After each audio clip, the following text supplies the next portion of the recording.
Welcome to the Men of the House podcast. It's Thursday, 1/11. I hope you missed me yesterday because normally I release on Tuesdays or Wednesdays, but this week gets a Thursday, and more than likely, it's going to be Thursdays moving forward. And there's a reason for that. So you want to make sure to tune in next week. Maybe look at some TikToks and IG, and that will kind of give you the updates. But let's go ahead and start this episode off. It's kind of a two-part little thing. I had original intentions to do one thing, which I'm going to do. But then this morning, kind of something hit me, and it kind of ties in. So I definitely want to incorporate that in because I think it's important. All right, so we're going to go ahead and start off with the reflection.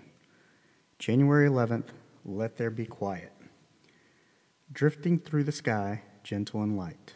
Did you know that snow has a vital function in our winter landscape? It's not just decorative. Snow insulates the plants and animals that sleep beneath it. Many creatures and foliage need a specific time in hibernation or cold-induced stasis in order to flourish in the spring. You, too, need a period of quiet to thrive. So, we're going to talk about quiet, what it means to be quiet, maybe versus isolating, and then also when you should reach out maybe and ask for help or support, kind of tie all these things in together. But let's start off with some peace and quiet. So, I am an only child. And our youngest daughter, there's at least 9 or 10 years between the two, and the older two don't live where we live. So she's like an only child too. And one of the things with being an only child is you become very comfortable with being alone. As a matter of fact, you're so used and accustomed to spending your life this way that you almost need this time alone. And, I personally think everybody needs a little bit of time alone. You need to know who you are, yourself. You need to be comfortable with who you are and yourself. And you can't always do that when you're around other people. Or if you're a person who's afraid to be by themselves, there's a lot of people like that. They just can't stand it.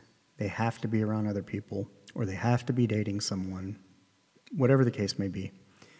And typically kind of what you see is these people don't know who they are, but they kind of take on characteristics of the people they're dating, the people they're hanging out with, or whatever, because they're just too uncomfortable to be by themselves. Where, I'm not like that. But I kind of want to tie it into the reflection in that, yes, you need some quiet, you need some downtime to recharge.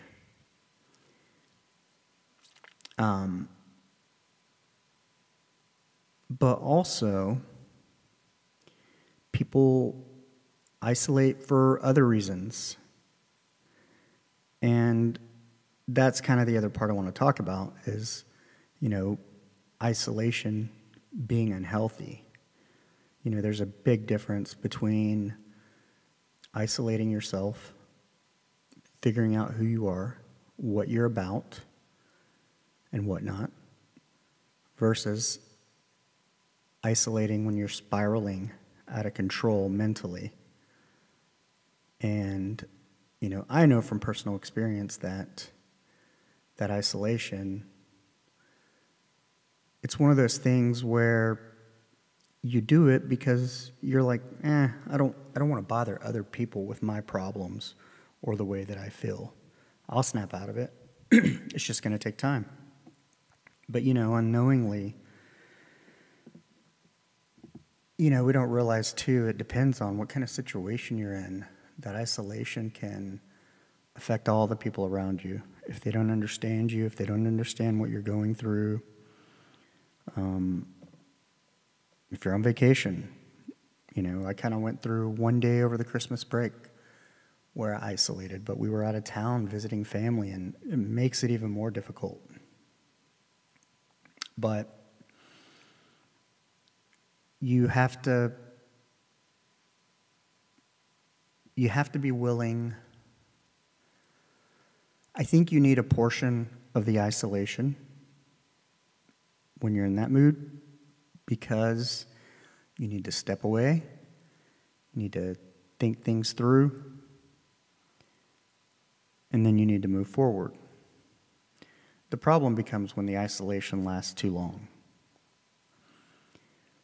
When you get to a point where you're unwilling to talk to somebody, you're unwilling to ask for help, maybe you don't have a safe person or safe place, and it makes it very hard because then you don't know where to turn to. And so you kind of get yourself stuck in this downward spiral, and it can be hard to get out of. And it affects everybody around you.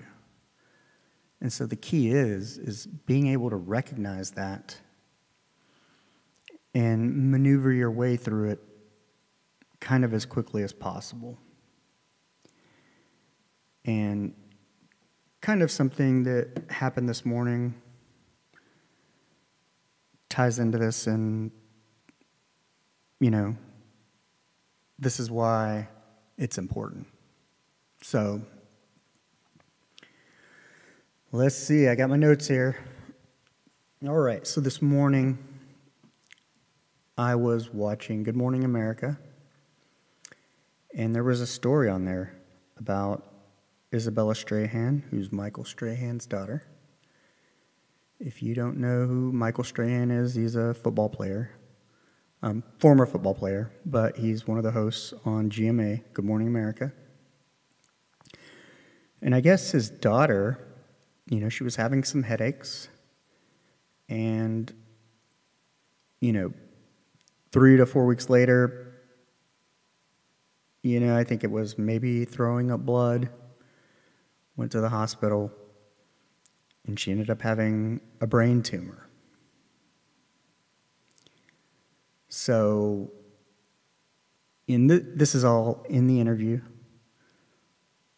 I encourage you to go watch it. You can probably find it on Hulu or something. But very, very heartwarming, very emotional. I had some allergies myself. My eyes were watering, if you know what I mean. I cried a little bit, and that's what that means. That's guy code. I got allergies. My eyes are watering. No, it was very, very impactful because I have a daughter too. And I think any parent with kids can understand the emotion attached to that. Imagine, I don't care if they're 18, they're still your baby. Imagine, especially as men, we're fixers. And unless you're a doctor, you can't fix that. And even doctors may not be able to fix it, Usually it's surgery, radiation, all kinds of stuff that goes into getting rid of cancer. And it's still no guarantee. Still not 100%. But, I think that's kind of what makes it so difficult. And the part that really stuck out to me in this whole thing was Robin from GMA, during the interview, she asked Michael kind of what was the one thing you learned during this whole experience. And his answer was that maybe I'm not as strong as I thought I was. I'm going to repeat that. Maybe I'm not as strong as I thought I was. Now we're talking about a big guy, NFL, I think, defensive end. Probably very strong, very fast, very capable, at the pinnacle of a violent sport. This is a man's man who can probably handle themselves, who's used to being the rock for his family, the protector. And to have something that's so out of your control, it's not a physical thing. It's mental, it's emotional, it's spiritual. And, that's a little more difficult to deal with. But to hear him say that, and to say kind of how he needed community at the time and support, because, he too was suffering slightly because, like I said, men are fixers. We like to fix things. And when there's something we can't fix, we feel helpless. We feel useless. We don't know what to do. Meltdown. But it's just super important, to hear that from somebody of that caliber, the top of their field, it's in great physical condition. And that just goes to show you that one day you too might need that. And kind of where this goes is that knowing you need that, knowing you need some community, some love and support for yourself,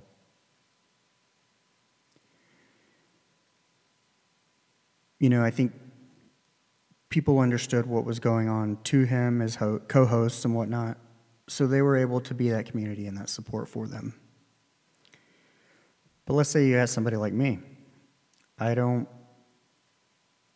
go to a traditional job. I work solo. I don't necessarily have that community yet. I'm working on it. But, the key is that if you don't ask for help,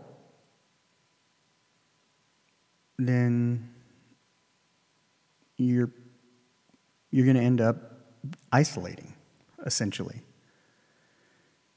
The opposite of asking for help is isolation. And you need love and support, maybe somebody just to talk to kind of get out of the funk, to help you move on. So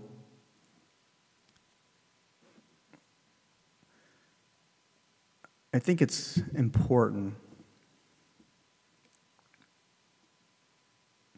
as a man that we discuss this. So, as I'm watching this, go through some of my notes here.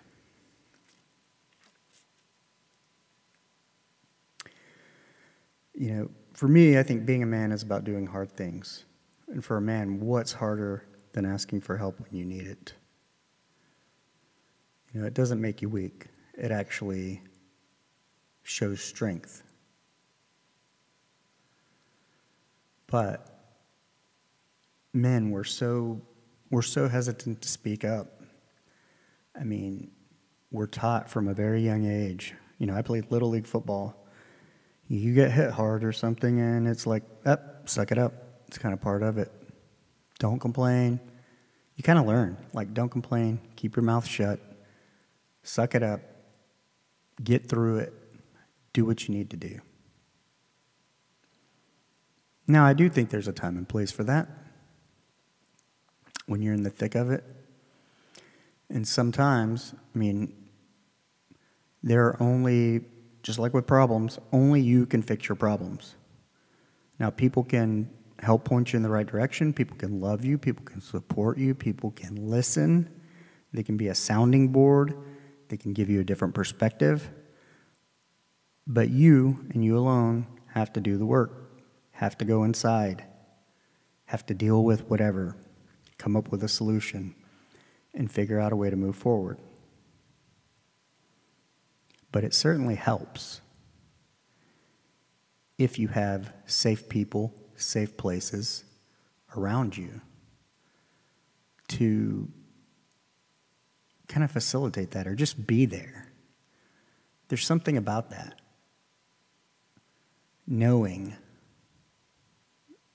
maybe that somebody's got your back. It's a good feeling. It gives you a little bit of confidence. And, you know, a couple of examples. You know, let's say a UFC fighter or a boxer. I'll go with UFC. I like MMA a little bit better. But, you know, a fighter may get in the ring alone, but there's a team of people who prepared that person to get there. You know, some of the work, some of the crappy stuff, you got to do on your own. You got to have the discipline. You got to have the fortitude to get out there and run. You know, you can have a nutrition coach, but if you don't follow the plan, if you don't have the discipline to keep yourself out of the refrigerator, then it doesn't matter. You know, you can have the support, but ultimately you too have to be able to put in the work. You got to go out there and grind. You know, a fighter, yeah, they're going to have a strength and conditioning coach, probably a jiu-jitsu coach, a boxing coach, a Muay Thai coach, a wrestling coach. They have all these people that they go to who give them tools, you know. But then, too, it's up to the fighter to have that discipline, to wake up early, go for the runs, to go one more rep when you think you can't, to go a little bit longer. Because if you want to win, that's what you got to do. So it kind of ties in that, hey, sometimes you're the one out there fighting the battle, and it's up to you. But there's a whole team in your corner who've helped you, who've equipped you. And another great example was, you know, how many people have ever had to move a couch to a third floor apartment? It sucks. But, you know, the point is you can't do it alone.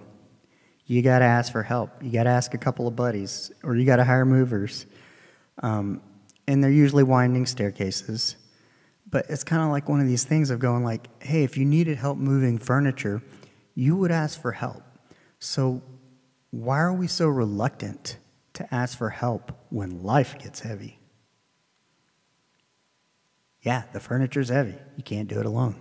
Sometimes life is heavy. You can't do it alone. But why are we reluctant to ask for that help? You know, it's a pride thing, maybe. Maybe we're conditioned and taught from a very young age not to. I don't know. But it is a problem, I think, and I think it's something that we have to get past, we have to discuss and figure out these root causes. But then also, you know, when you look at different generations and old mindsets, And I feel like we're on the cusp of people wanting to break generational traumas. We're learning so much more about the brain and how all these things kind of build up into where we're at, whether we've been conditioned to not ask for help, suck it up, be quiet, you know? Kind of I had somebody once tell me, you know, you're the man in the relationship. Nobody gives a shit about your feelings. You just need to shut the fuck up and go provide for your family. Yeah. So, but,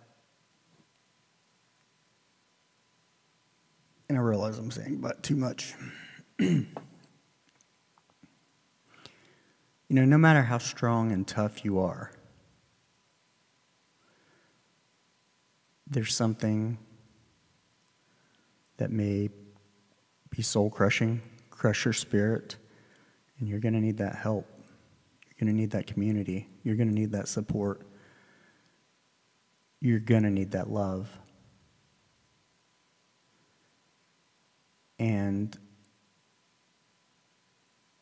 you know, maybe it's a different perspective. And I think it's important to remember that there's just some things, I mean, I don't care how physical you are, how hard you are. You're not going to push up, pull up, bench press, run your way out of something like, let's say, your daughter having cancer or a tumor. It's all mental. It's all spiritual. It's all emotional. Now, I think physicality can help. Exercise is a benefit to relieve stress. You know, you build resilience. You build fortitude with exercise. You make your mind tougher by doing hard things in the gym, lifting heavy weights, running past what you thought you could run. So yeah, that's a portion of your mind. And I think it's important to have a strong mind. It's only going to help you. But there might be a time when you need those coaches, you need those people in your corner. You know, I think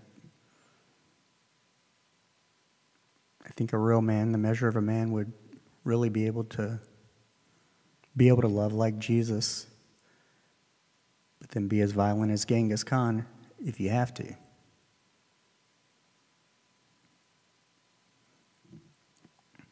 If that makes any sense. You don't always have to be hard as a man. You only need to be hard when you need to be hard. To protect your family, to protect your loved ones.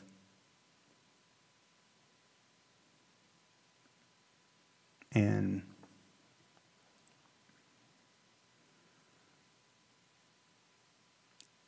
it goes back to there's a time and place to quiet, isolate,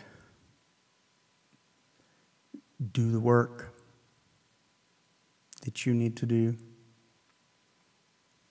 go through some of the things that you need to go through.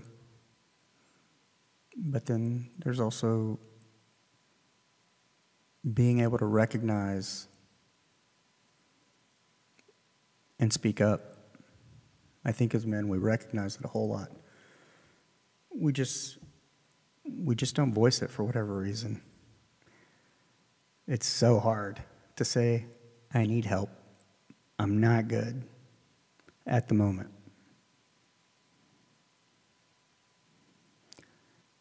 But you certainly feel better, like a weight is lifted off when you do.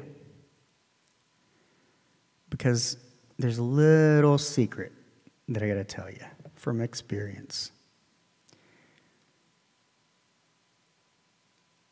My entire careers, all the careers I've had, have pretty much been service related, serving others, helping others in some sort of capacity, protecting others. I was in the military, done healthcare for many years. I've worked in restaurants, country clubs, worked for the IRS. But everything I've done, it's always been, even Uber, hey, I'm here to help, here to serve, here to make you happy. And the reason I bring this up is because there are so many people, not just me, so many people who dedicate their entire lives and careers to helping others. So don't be afraid to ask for that help. If you don't seek it or speak it, you won't find it.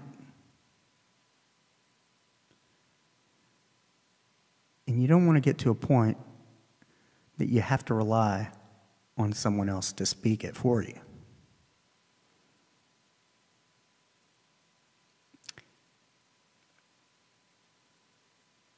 I hope that made sense. You know, there's no reason to not get help, whatever it is you need it for. People love to help. Some people, this is their whole identity. This is what they do. They love to help people. But they can't help you if they don't know that you're suffering. They don't know that you need something. You know, they're humans. They're not mind readers. So you, myself included, on the other end of this podcast, if you need help, you got to ask for it. There's so many resources out there. If you have access to the internet, you could DM me. There's other people out there on TikTok. There's a few people I've seen that I met somebody this morning. I mean, that's what he does. He helps people. He's on boards and volunteers and, you know, but hey, sure, he goes out there and sets up these things and puts things in place to help people. But you can't help people if you don't know that they're there and that they need the help. So I would encourage you. You know, there's a guy on TikTok. He goes by Real Talk. He was a combat medic. You know, suffers from PTSD, anxiety, all the above. But kind of what he's built is a little community there. And, you know, he's not going to fix your shit over TikTok through a screen, but he's there to listen. He's there to love. He's there to support. So, you know, you got to get out there. You got to speak up. Don't be embarrassed. Be open. Be vulnerable.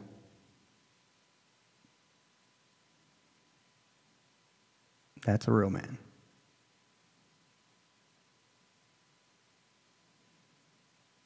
But on other notes,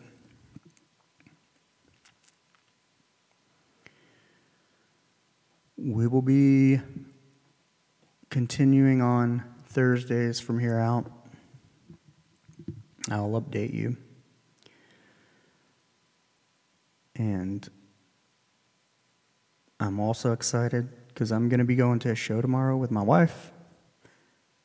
And I don't think her and I have been to, it's kind of like a concert. It's not anyone big. Well, he's big to me. I love him. I think he's great. And he does it all on his own. Kyle Smith. And I think the last time my wife and I went to a concert was when she was pregnant with our 10-year-old. And we saw 311, Cypress Hill, and G Love at Austin City Limits. So yeah, I mean, 10 years, we haven't gotten a lot of time, just her and I. And so I'm super stoked to go out, listen to one of my favorite human beings perform, because his story's great. He's a great human. And also, reconnect with my wife, just her and I, go out and enjoy something that we both enjoy. And, my mom's going to pick up my daughter from school and take care of her for the evening. But, that's something I had to ask my mom. Hey, help. Can you help me by picking up my daughter? Because, I want to spend time with my wife. Yeah, we've been together 17 years, almost 18 years in April. And, I think I said last episode that, you get focused on other things and you each have careers and this and that, and it can be hard to connect sometimes, and it's important. Like I, tell my mom, hey, do this for me because, I want to spend time with my wife. I want for her and I to go out, enjoy an evening. And so, it's going to be cool. But like I said, stay tuned. Some big stuff coming up. Very exciting, very thankful, very grateful for some of the people who've come into my life.